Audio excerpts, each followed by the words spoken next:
Coming up on today's Locked On Bucks, we officially start to take a look ahead to the offseason for this Bucks team. Some of the things we touched on in our Chris Middleton appreciation show.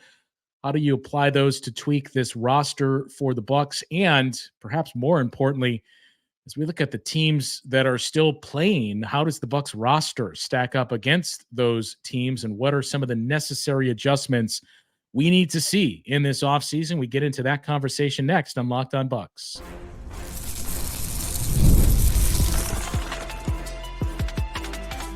You are Locked On Bucks, your daily Milwaukee Bucks podcast, part of the Locked On Podcast Network, your team every day. You're Locked On Bucks. I'm Justin Garcia here with you, joined by Camille Davis. We are free and available wherever you get your podcasts. You can find us on YouTube as well, part of the Locked On Podcast Network, your team every day. Today's Locked On Bucks is brought to you by FanDuel. Make every moment more. Right now, new customers get $150 in bonus bets with any winning $5 bet. It's $150 with any winning $5 bet. Just visit FanDuel.com/lockedon to get started. Well, Camille, very necessary show that we did yesterday with the Chris Middleton look back. But I think coming out of that, one of the things that we touched on towards the end of the show, and I would assume most Bucks fans feel this way as well, but we started to hear some differing opinions on that, is I do think you look at those three guys, Chris, Giannis, and Dame, and say, okay, we feel good about this trio. These three are here to stay. But what are some of the tweaks that we need to make around that group? And where does that start? I think you're going to hear the same names start to come up. Part of that is a product of their perceived value among Bucks fans. Part of it is just their contract situation as well. But I don't know about you. I don't want to put words in your mouth. I would be even more surprised than I was when the Bucks traded for Damian Lillard if one of those three guys, Dame, Giannis, and Chris, is not on the team next year. Yeah, I would be too, in large part because of what we've been hearing about how the team is approaching this offseason as well, with Dot being able to get, his offense really installed for guys to have a better understanding of what he's trying to run.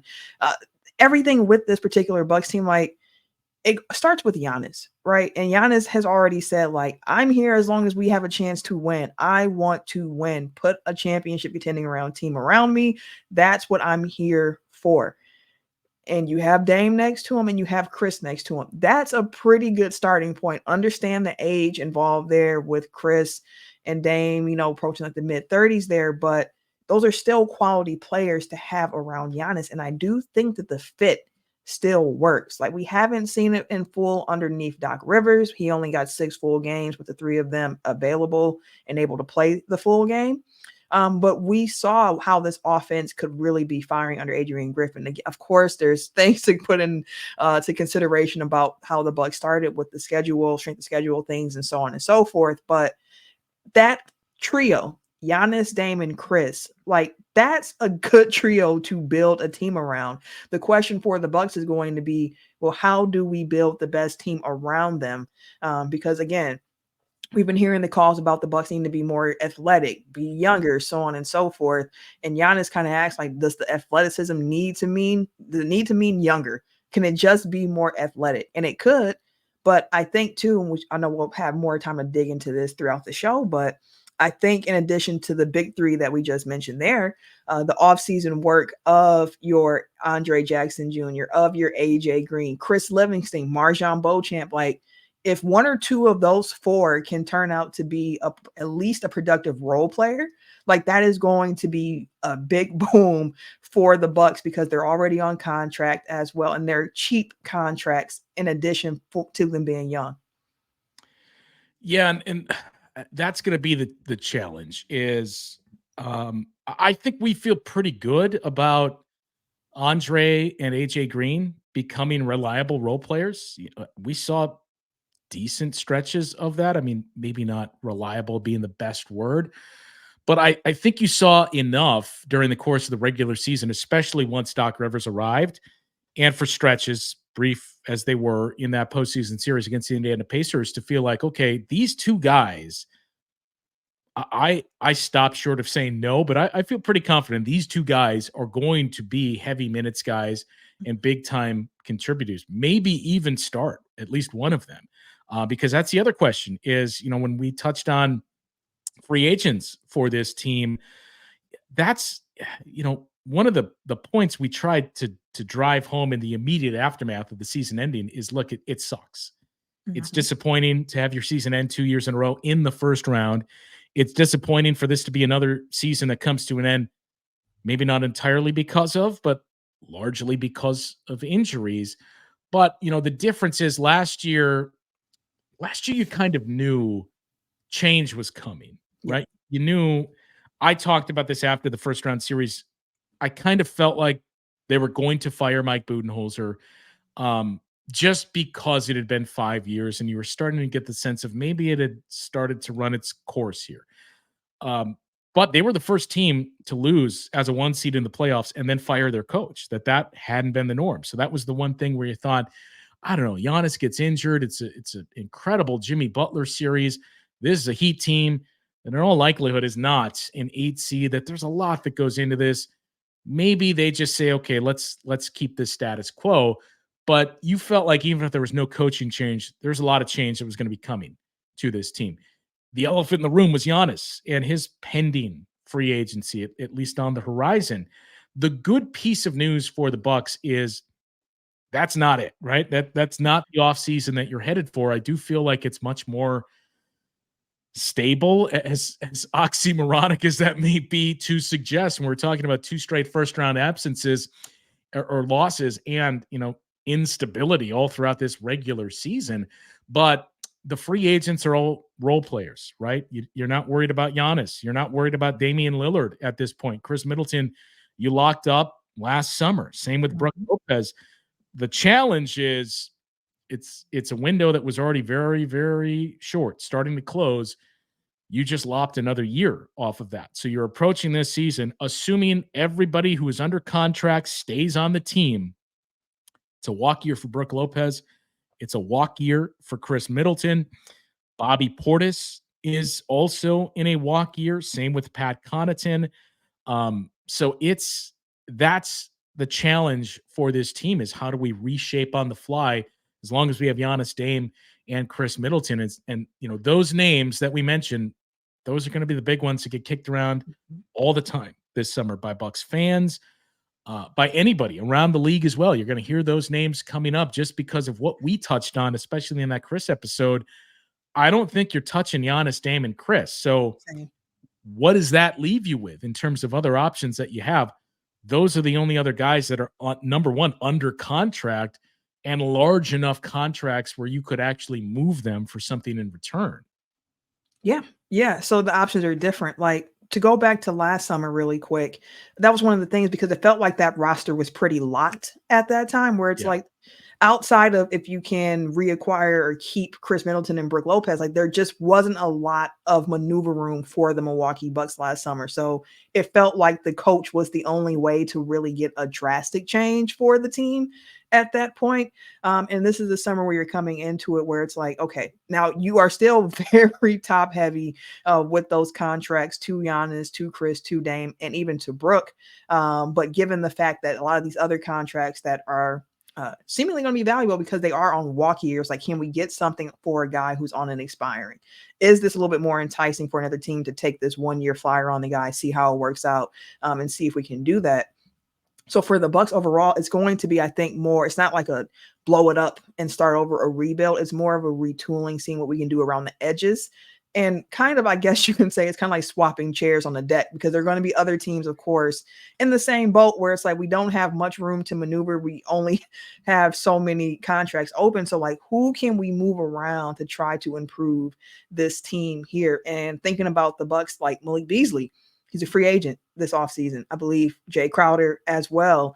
And losing Malik Beasley in particular, like that's your, well, for a large part of the season, was your starting 2 guard. So it's like, that's a slot that you have open. And with Milwaukee having Dame and Giannis and Chris, You are going to get vets, of course, who are going to be willing to sign for a little bit less to have a chance to compete for a championship.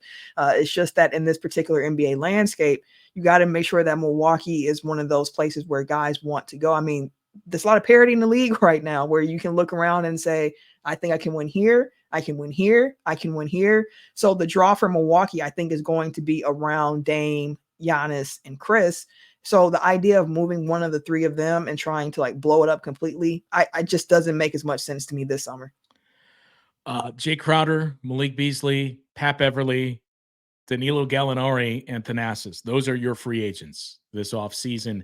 AJ Green and Andre Jackson Jr. are on non-guaranteed deals. Those are going to become guaranteed. And I'm going to step out on a limb and say that they are here to stay for the next couple of years. But that's, again, when we talk about the differences, that's the difference. Marjan Beauchamp's in the final year of his contract. And it's next offseason then where things start to get even more interesting. As you mentioned, those walk years.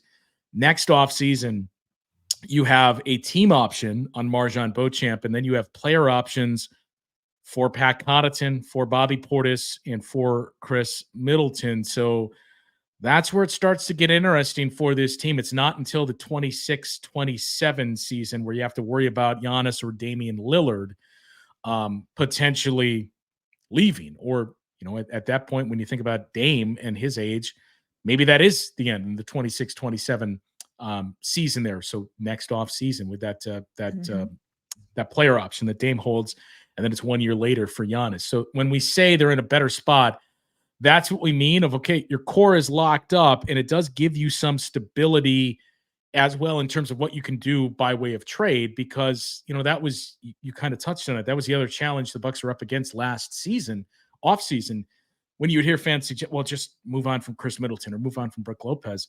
Well, then you're moving on to nothing other than a veteran's minimum. You couldn't trade those players because they were free agents. If you did a sign and trade, that hard caps you and the other team as well. So that was kind of off the table. So your only option was to keep this group intact. So if you did want to make any real wholesale changes with any of those names, and as we touched on at length in the Chris Middleton episode, I don't expect that to be the case with Chris Middleton. But if you did, it wasn't going to come until this offseason or season once they signed that contract. So that's the big difference last offseason to this offseason. And look, the other piece of it is you have more answers on your head coach. You made a coaching change last offseason, but as much as there were pieces you could talk yourself into with Adrian Griffin, and I think the big one that we were all guilty of, I think, just in terms of things you'll put on the tombstone for Bucks fans, number one would be, did you know Dante DiVincenzo was the first player off the bench his rookie year? Number two was, hey, Adrian Griffin's really good at developing young guys, especially Jimmy Butler. So that was one of the things you talked yourself into, but you still didn't know how that was going to work out. With Doc Rivers, you at least know what to expect. So that part is eliminated as well. And again, gives you more stability that you have a coach that has a system, that knows what he wants to do in training camp, knows how he wants to develop guys, knows the things he needs to key in on. And again, this isn't meant to knock Adrian Griffin, but he isn't learning on the job, which is very important. All the more important when you take into consideration all the things we mentioned of maybe the window's just one more year. Yeah, and that's what I think it is for the particular Bucks team. Like, that's why the concept of let's blow it all up this summer doesn't make as much sense to me. And it's not just off the strength of, well, everybody's going to lean on the fact that they had injuries and now they're going to run it back. But like, they did, but also like the contract situation makes it seem like it just makes sense to give it one more go to see if this trio can win you anything. And Justin, you talking about the development with Adrian Griffin and the Dante DiVincenzo piece. On the other side of the break, I want to ask you a question about Doc mentioning how he also believes in player development, and he was talking about that in his exit interview. And I would love to talk to you a bit more about his stance on that and how that might not necessarily align with how people think of Doc Rivers at times, but as well as talk about somebody like Marjan, because the Bucks do have a first-round draft pick this summer. We don't know if they're going to use it or not, but one of the big things that we saw with last year without having the first round draft pick and the Bucks taking those 2 second round picks was, wow, these are players that Mike Budenholzer would have never have drafted. They don't fit what he tries to do. So just thinking about like what might a Doc Rivers draftee look like what might the Bucks be looking to do? We'll be curious to get your thoughts on that as well. Yeah, we'll take a look at that, because I think there's some interesting takeaways, which you kind of alluded to from the last draft and the types of players that we saw come in here. So there may be more of a change on the horizon for this Bucks team. We'll take a look at that and some of those end of season comments from Doc Rivers coming up after the break here on Locked On Bucks. Mother's Day already this weekend, if you can believe it. You may be scrambling right now to get the perfect gift for your mom. Maybe you're pressed for time too. You don't know when you're going to get out to the stores to pick up that gift before you see mom on Sunday. Maybe you're not even going to see her. You have to send it from a long distance. Well, that is where our friends at DoorDash come in with the ultimate assist. DoorDash is here to solve all those issues for you and has an incredible offer for you to save money on mom. Nothing she loves more than knowing that you're saving money. Moms are a gift, so give her the best gift this Mother's Day.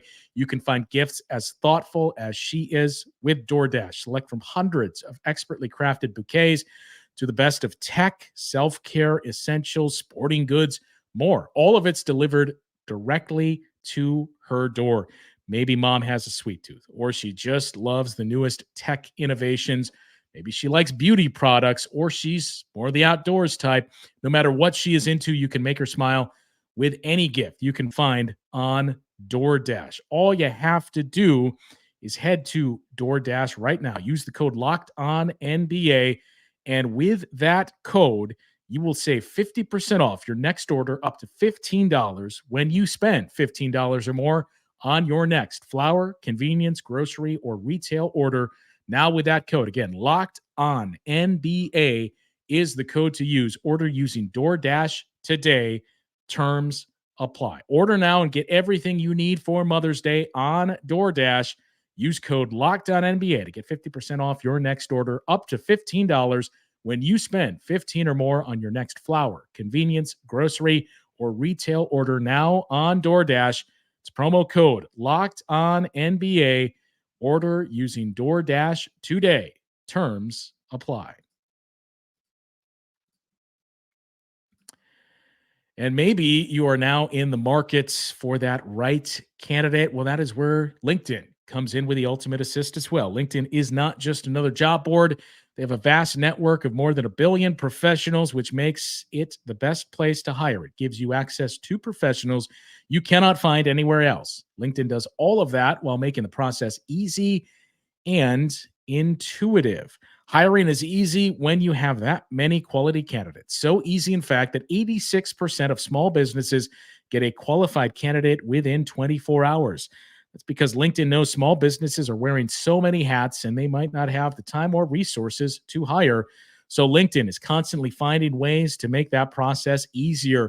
They even just launched a feature that helps you write job descriptions, making the process even easier and quicker. 2.5 million small businesses use LinkedIn for hiring. You should do the same. Post your job for free at linkedin.com/LockedOnNBA. That's linkedin.com/LockedOnNBA to post your job for free. Terms and conditions apply. If you find yourself constantly having to turn down the volume on your TV because it's stuck on Fox Sports or ESPN, and you just can't deal with that shouting, make the switch to Locked On Sports today. It is a free 24/7 sports streaming channel programmed for you every day to bring you the biggest stories without all of that shouting. Locked On Sports Today brings you can't-miss analysis, opinions, and news. It streams 24/7 on YouTube or the free Amazon Fire TV channels app. Part of the Locked On Podcast Network, your team every day. Camille, before we get to any of those questions that we hinted at, one of the things I was really struck by that you brought up was, I remember having this conversation with others last summer, in that you look at what the Bucks did in the draft. And you were kind of struck by, these are different types of players that we traditionally seen the Bucks target during this 5-year run here. Now, the challenge is, boy, you would have loved to have those guys 2 years earlier where they're really developed and you could really get something out of them this past season. But when you look at, I think the two that stood out to me the most were obviously Andre Jackson Jr. and Chris Livingston, who's another guy that I don't think we should, allow to get lost in the shuffle of young players we're looking at developing. But those two guys, and Omari Moore too, who's was with the Wisconsin Herd, but those guys you looked at and thought, okay, they're drafting athletes and they're drafting guys that, as we touched on, bigger wings, can defend, are athletic. That's not traditionally what we've seen from this team recently, but that's what this team has needed for a handful of years. Yeah, and that was what I was like, what does this mean for how, Adrian Griffin envisioned using the roster? It made me think like, okay, we're leaning into that defense a little bit more because we understand what Bud's system was with the 5-out offense, where he wanted guys who could shoot and play defense. Like, can you stretch the floor and play some defense for us? And Andre Jackson Jr. was a guy who wouldn't check those boxes because coming out of college, he was known as being a guy who can do a little bit of everything but the shooting aspect of it, right? So that's something that was really interesting to me. And thinking about this roster and their need and their desire to get a bit younger, like, what does that mean for the draft coming up with Doc Rivers being able to have an input on what the front office is looking for in that draft pick? But as well, what does it mean for the development of the young guys on this team? Like, we saw AJ Green find a way into the rotation, and Doc admitted, like, that was like some of my first time seeing him play. I just kind of threw him out there to see what happened, saw him, kind of liked it, and we kept playing him. And MarJon is a name where, look, he's a second-year guy, was our first, and so was AJ Green, but he got the playing time.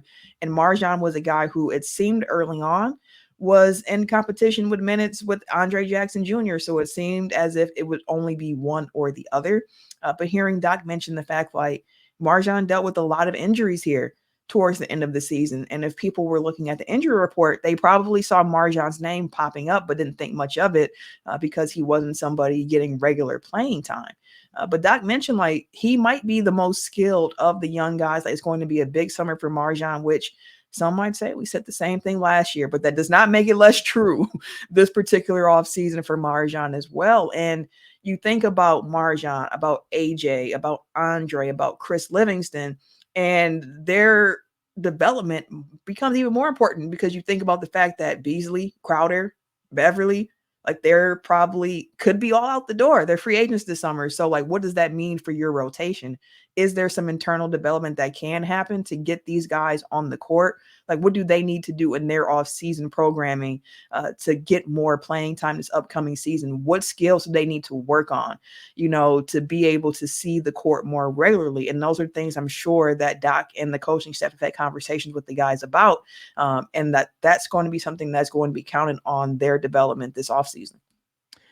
MarJon is an important name to bring up because I'm not ready to just punt on that and say, well, we tried, but it's time to move on, if for no other reason than the spot the Bucks are in roster wise. And as we've continued to mention, you need to get, I hesitate to say younger because as we've touched on, I mean, every team would love to get younger, but it's not that easy. And you have to understand the offsets, right? If you're a veteran team with Giannis and Chris and Brooke and Dame, you don't all of a sudden say, okay, we're keeping those guys, but the other half of the roster is 22-year-olds. It's just not the way that it works. You need to get more athletic. And I think MarJon has that. I think MarJon's last couple of seasons have been interesting.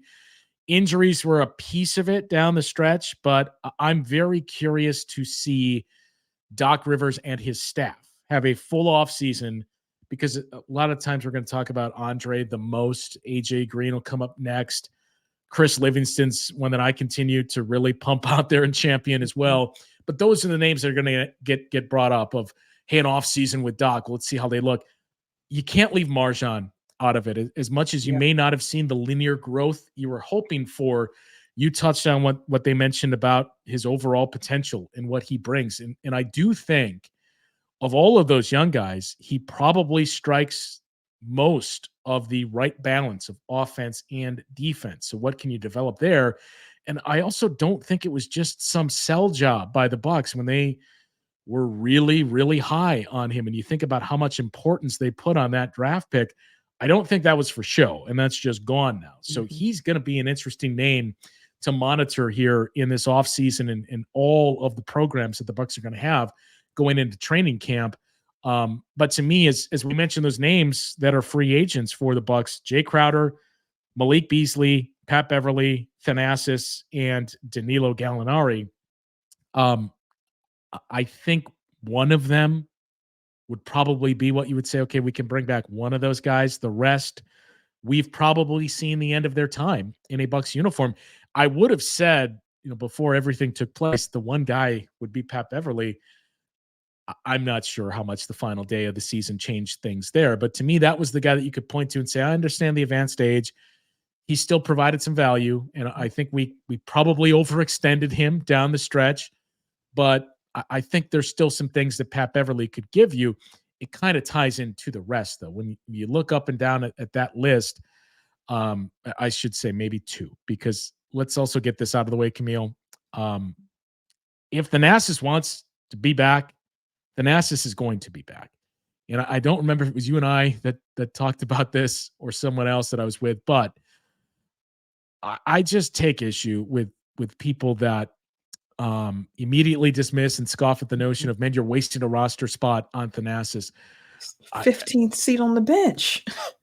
15th spot on the roster, number one.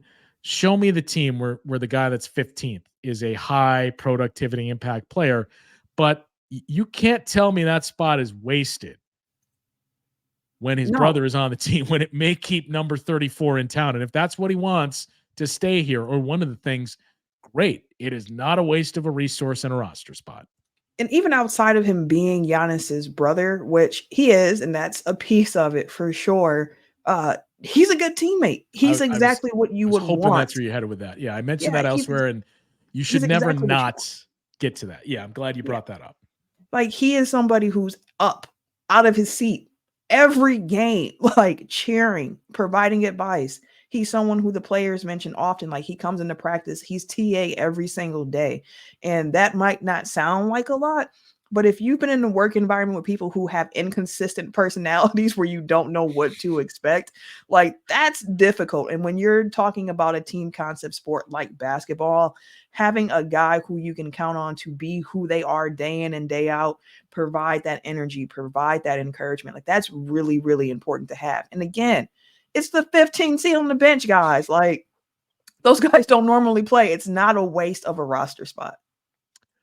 I think some of the questions that you ask here are, do we think with a full off season and working with this staff, another run through summer league and training camp, do we think with all of that, Chris Livingston could replace the minutes we got from Jay Crowder? I know the cynic out there would point to the numbers and say, absolutely, he could. I do think there's something there. And, again, I may be the number one Chris Livingston fan that is out there, but what just tantalizes me is the skill set that was clearly there that led him to Kentucky, and the fact that he is a big wing. And what have we talked about? Athleticism, larger wing players that can defend out there against the best players in the league. He's got a 6'11" wingspan too. When you look at the Minnesota Timberwolves and the Oklahoma City Thunder, and you look at these guys that play with switchable pieces that can defend at least 1 through 4, maybe even 1 through 5, depending on who it is. I'm not suggesting he is there right now, but just in terms of the body profile, Chris Livingston is one of those guys. So I am very eager to see his progress and his advancement and what he can give you. But those are the questions you have to ask with your internal guys. And again, I don't think this is viewing things with rose-colored glasses, but as you start to look at the roster, some of those names we mentioned, you can say, hey, can AJ Green replace for us Malik Beasley, who in all likelihood will not be on this team next year? The Bucks hold no rights over him. it would be another minimum deal that you'd be able to offer Malik Beasley. Do we think AJ Green can replace that? I think there's a good chance based on some of the things we saw from AJ Green this season. Is he going to shoot 45% from three? Probably not. Maybe he will, right? But in terms of what he gave you defensively with his toughness and his ability to hit open shots, yeah, I think you may have something there. The conversation we had about, can you get Chris Livingston or Marjon Beauchamp to replace those minutes from Jay Crowder? I think there's a decent chance you could get that. And then point guard to me is the big one. I don't know if that's Andre Jackson Jr. I think, look, that'd be great, but I think the Bucks need more than that. That was one of my bigger takeaways from the Pacers series and from the season as a whole was, you just need guys that can handle the ball and bring the ball up the floor, because we saw how much of a challenge it was to get into your offense when that was not the case. Yeah, they were getting pressed full court. We saw it throughout the season as well when Pat Connaughton was being called on to be the Bucks point guard, and Pat Connaughton even admitted, like, I haven't run point guard since like high school. So like I'm trying to get these reps in, but like he's not a point guard.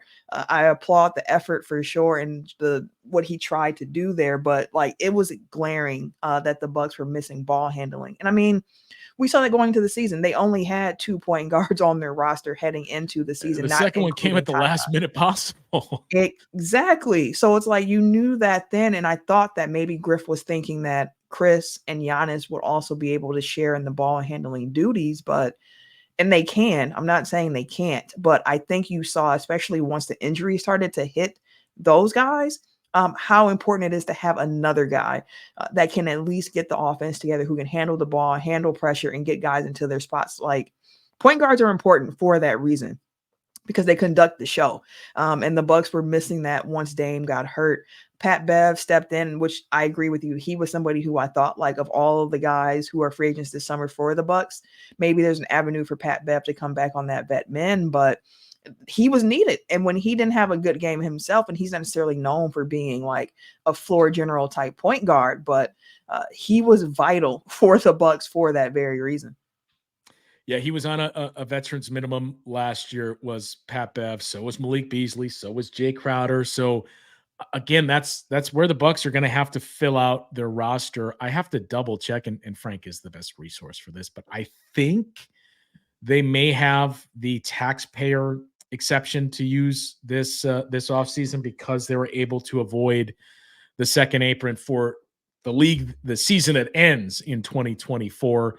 They won't for this upcoming season. They won't avoid the second apron there. When you think about where they currently sit with their cap situation, and that's with 7 guys basically under contract. So they're going to hit it next season, but I'm not sure what that means for any exception to be able to use. And so instead of, the $2 million veterans minimum, if you can pay somebody $6 million on the taxpayer exception, a la Joe Ingles to join this team. But that's the big piece, for me is the internal options. They're flawed. They have flaws, but they also have potential there with those names, with Marjon, with Andre, with AJ Green, and again, even with Chris Livingston. That to me is the most unique part of this offseason, Camille, is, for years, you always had maybe one guy that was a young guy that you thought, okay, can we develop him? And can he become something here?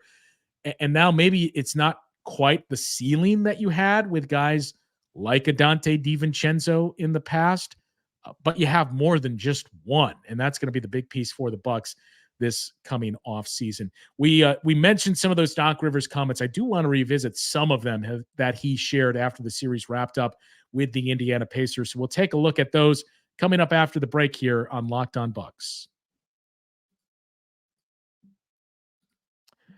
All right, game off, as we got to pause here to talk more about Monopoly Go. I know what you're saying. Flag on the play. You already talked about that, but there's just so many good things in this game to get into. In Monopoly Go, you can team up with your friends for timed tournaments where you work together to build up each other's boards. The more you win together, the more awesome prizes you unlock. And there's so much more to get. You got unique stickers. You can trade those with friends to complete albums for big prizes. cool new playing pieces to travel the boards with, hilarious emojis for taunting friends when you smash their buildings or you heist their vaults. Plus, Monopoly Go feels new and exciting every day because you got constantly changing tournaments and challenges. A ton include their own unique mini games like digging for treasure or a robot pachinko machine. And there are always new timed events that help you win big, like massive multipliers for everything you win or rent frenzies. There is always something fun to discover in Monopoly Go. So get off the bench and go download it now, free on Google Play or the App Store. Game on. As we shift towards the offseason here, Camille, let's take a look back at some of those things Doc Rivers had to say. And the exit interviews this year were a little unique in that it was really just Giannis. And then I think we heard from Doc separately and John Horst. But we heard basically what were the exit interviews from Chris Middleton and Damian Lillard after that Game 6 loss in Indianapolis. Doc Rivers, though, look, one of the big things is we talked about player growth and development under Doc and this staff.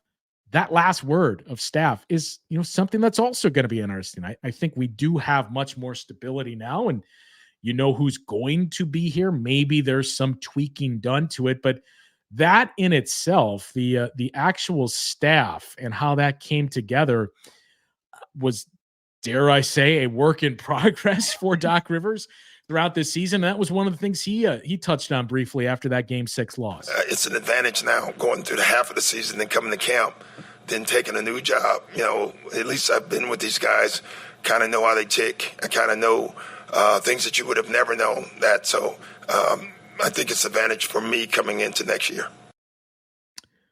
I agree with that.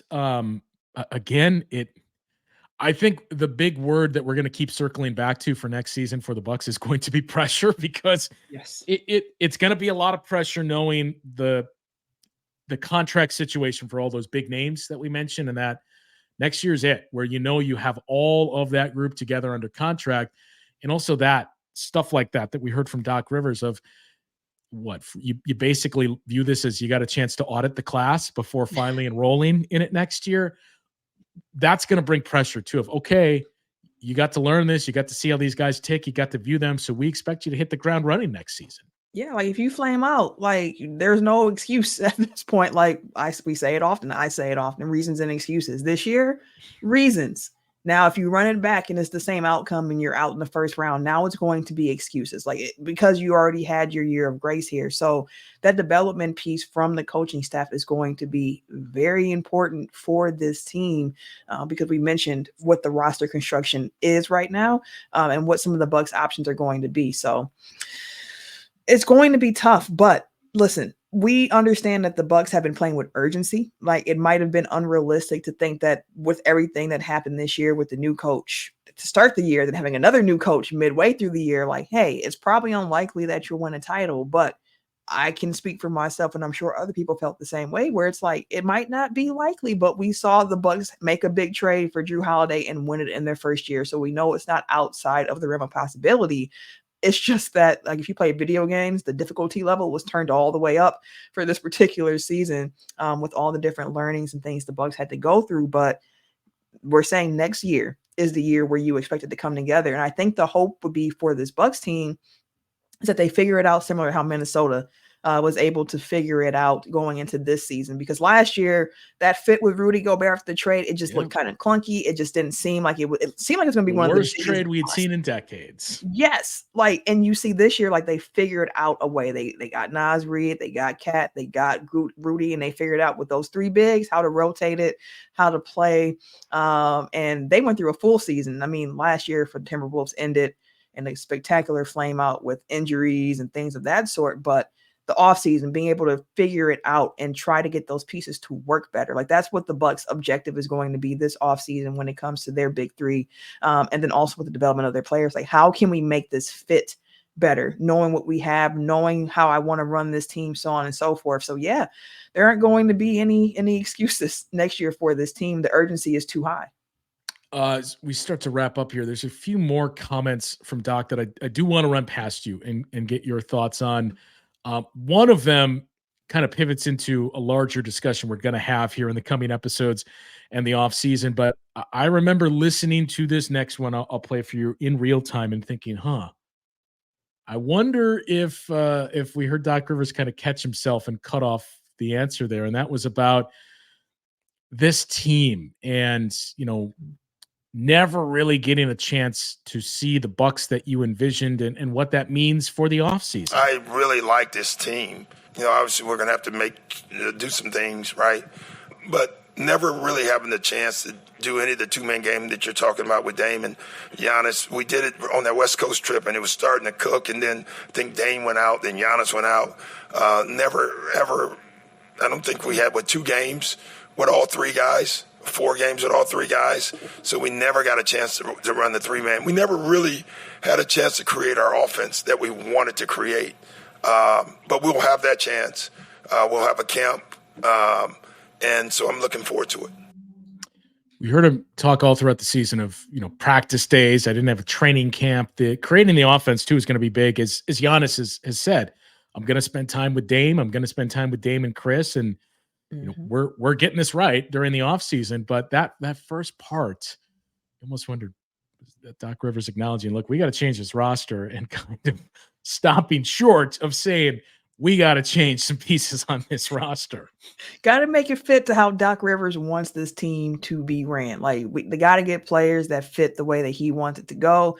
And he did catch himself, because we know one thing about Doc Rivers over his time of being here in Milwaukee is that he is going to say exactly what's on his mind. He's going to be forthcoming. Sometimes maybe too much information is shared from Doc Rivers to the media, but that's how he sees it. And that's honestly realistic for a coach to kind of feel like, he also inherited half of a coaching staff that wasn't his. Yes. Well, I shouldn't even say half. It was more than half of a coaching staff that everyone with 3 names. Right. So this is going to be an off season where Doc mentioned he's finally getting himself comfortable in the city of Milwaukee. And now that he's getting comfortable here, it's time for him to get even more comfortable with this team. And that's not just with the players on the roster, but the coaching staff around him as well. He's talked through the season as well about him wanting to tweak some things with travel and how the things operate. So this is going to be a summer of Doc Rivers being able to really put his fingerprints on how this team operates. I think in the coming days here is we're going to have a lot of time to look ahead to growth in the offseason, but the big focus to me is going to be defense. And Doc himself had said, we've heard it, a constant refrain from the team too. You can't win with a bad defense. And I think we ultimately saw that even as injured as they were, as hurt as they were, I mentioned Giannis single-handedly carrying them to a Game 7 against the Celtics. Maybe not individually, but it was Giannis, and it was a very good defense that kept them in that series. It was not the case this season. So I think that's where things start, is how do we continue to improve this defense and move it from where it was? Maybe it won't be elite, but we got to at least get close to, ideally, crack that top 10. So our next few shows, we'll start to focus on that, the history of Doc Rivers and his defense. What were some of the pieces he had that got his better defenses to where they were, and how can that translate to the Bucks? Again, I'm going to keep going back to those young guys because I think the blueprint is out there. This is not to suggest, hey, you got to trade Brook Lopez, but I think the blueprint is pretty clear. You probably need Giannis to be your 5. It's not to say there are no minutes for Brook at the 5, but you probably need a defense where in closing time, Giannis is your 5, and you can switch 1 through 4, 1 through 5 with that. So is there a path for the Bucks to get there?